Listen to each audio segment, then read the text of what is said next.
لیکن اللہ کا امتحان سناٹوں میں نہیں ہوگا، خاموشی میں نہیں ہوگا، بند کمرے میں نہیں ہوگا، وہ تو کھلے میدان میں ہوگا، چیخ و پکار میں ہوگا۔ کہیں فرمایا اذا جاءت الطامۃ الکبریٰ، کہیں اذا جاءت الصاخہ، کہیں یوم التغابن، کہیں یوم التنادی، چیخ و پکار کا دن، دھوکہ کھا جانے کا دن، یوم یجعل الولدان نشیبا، وہ دن جس دن کا ٹینشن بچوں کو بھی بوڑھا کر دے گا، اتنا خطرناک دن۔ یوم یفر المرء من اخی، جس دن آدمی اپنے بھائی کو دیکھ کے بھاگے گا، وامہ وابی، اپنی ممتائی ماں اور شفیق باپ کو دیکھ کے بھاگے گا، وصاحبتہ وبنی، اپنی بیوی اور اپنی بچوں کو دیکھ کے بھاگے گا، لکل امرئ منہم یومئذ شأن یغنی، اس دن ہر آدمی کی ایک ایسی حالت ہوگی، ایک ایسی کیفیت ہوگی جو اس کو دوسروں سے بے خبر اور بے پرواہ کر دے گی۔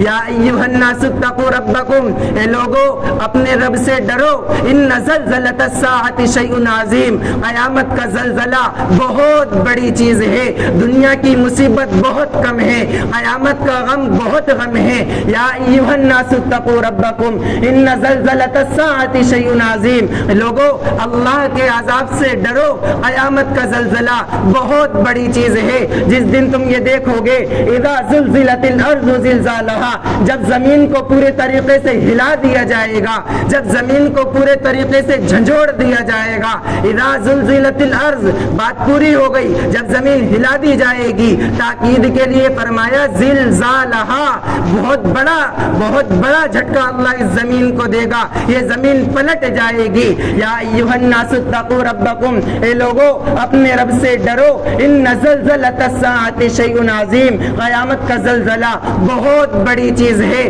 جس دن تم یہ دیکھو گے کہ حاملہ عورتیں اپنے حمل کو ساقط کر دیں گی، اور دودھ پلانے والی محبت کی دعوے دار مائیں اپنے آنچلوں سے بچوں کو نوچ کر اور گودوں سے اٹھا کر پھینک دیں گی۔ تری الناس سکارا، لوگ تمہیں نشے میں نظر آئیں گے، ان کی آنکھیں پتھرا گئیں، ان کے منہ کھلے رہ گئے، ہکا بکا ہو گئے، ان کے چہرے ان کے کندھوں پہ ڈھلک گئے، ان کے جسم ڈول رہے، قدم ڈگمگا رہے، حالت نشے کی سی ہے۔ وما ہم بسکارا، لیکن یہ نشہ نہیں ہے، ولکن عذاب اللہ شدید، اللہ کا عذاب اتنا سخت ہوگا جو ان کے ہوش اڑا دے گا، ان کی سٹی پٹی گم کر دے گا۔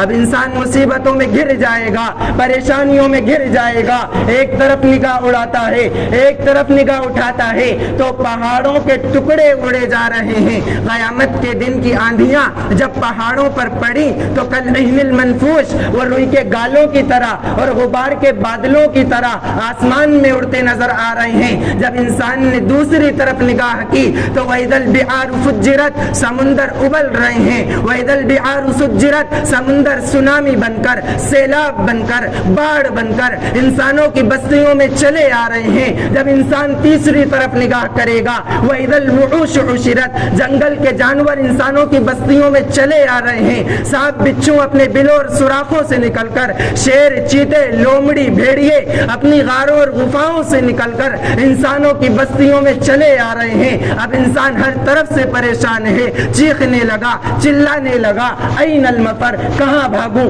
آواز آئی لا وزر، کہیں نہیں بھاگ سکتے، الی ربک یومئذ المستقر، آج تمہاری حاضری تمہارے رب کے سامنے ہو کر رہے گی، آج تمہاری پیشگی تمہارے رب کے سامنے ہو کر رہے گی۔ وہ ایک دو دن کی مصیبت نہیں، وہ ایک دو مہینے کی مصیبت نہیں، وہ کوئی 5 سالہ ظالم حکومت کا عرصہ نہیں، وہ کوئی 10 سالہ ظالم حکومت کا عرصہ نہیں، وہ تو 50,000 سال کا ایک دن ہوگا۔ 50,000 سال انسان مصیبتوں میں پس کر اور مصیبتوں میں دج کر رو رو کر کہے گا اللہ حساب شروع کر دیجئے، اللہ حساب شروع کر دیجئے۔ ابھی حساب شروع نہیں ہوگا، ابھی تو تمہیں جہنم کا نظارہ کرایا جائے گا۔ اذا زلزلت الارض زلزالہا، زیادتی کی خواہش نے تمہیں غفلت میں ڈال رکھا ہے۔ سائیکل والا تمنا کرتا ہے موٹر سائیکل مل جائے، موٹر سائیکل والا تمنا کرتا ہے کوئی پرانی 800 ہی مل جائے، 800 والا تمنا کرتا ہے فارچونر مل جائے، مرسیڈیز مل جائے۔ یا الہاکم التکاثر، زیادتی کی خواہش نے تمہیں غفلت میں ڈال رکھا ہے۔ رہنے کے لیے گھر نہیں تھا تو کہتے تھے کمرہ ہی مل جائے، مل گیا تو فلیٹ مل جائے، مل گیا تو ڈبلیکس مل جائے، مل گیا تو 3 BH کا چاہیے، مل گیا تو عام کالونی میں نہیں نہیں چلے گا, VIP کالونی میں چاہیے. الہاکم التکاثر, زیادتی کی خواہش نے تمہیں غفلت میں ڈال رکھا ہے. بھوکوں مر رہے تھے, کھانا نہیں تھا, کہتے تھے اللہ روٹی ہی دے دے, اللہ نے روٹی دے دی تو اب کہتے ہو سالن بھی چاہیے, سالن بھی مل گیا تو اب کہتے ہو مرغ مسلم بھی چاہیے, مرغ مسلم بھی مل گیا تو اب تمہیں اعلیٰ ترین ڈشز چاہیے, اور اب تمہیں ہر ہفتے فارم ہاؤسوں پر دعوتیں اڑانا ہے اور بڑے بڑے ریسٹورینٹ میں پیزا اور برگر کھانا ہے. الہاکم التکاثر, زیادتی کی خواہش نے تمہیں غفلت میں ڈال رکھا ہے. یہ خواہش کب ختم ہوگی؟ حتی زرتم المقابر, یہاں تک کہ تم قبروں میں پہنچ جاؤ گے. کلا سوف تعلمون, سنو تمہیں پتہ چل جائے گا. ثم کلا سوف تعلمون, پھر سنو تمہیں پتہ لگ جائے گا.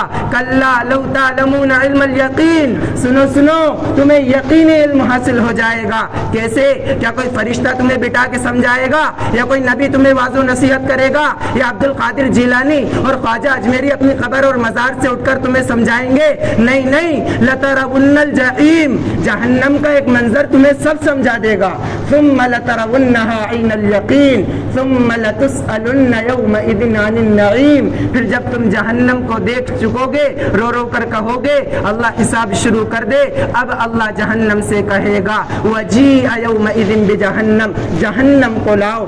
جہنم آئے گی 70,000 لگاموں میں جکڑی ہوگی, ہر لگام کو لاکھوں فرشتے پکڑے ہوں گے, وہ ان کے ہاتھوں سے چھٹی جا رہی ہوگی. سمعوا لها شہیقا, اس کی چنگھاڑ دہاڑ سنائی دے گی. وہی تفور, وہ بھڑکے گی. تکاد تمیز من الغیظ, قریب ہے کہ وہ غصے میں پھٹ جائے, گویا کہ اس میں بلاشت ہو جائے. جب جہنم انسانوں کی طرف آئے گی, اب ہکا بکا انسان, پریشان انسان اللہ کے دربار میں کھڑا ہے اور نفسا نفسی کے عالم میں ایک دوسرے پر گر رہا ہے. اب اللہ فرمائے گا بتا ان عمر فیما افناہ, زندگی کہاں لگا کر آیا ہے.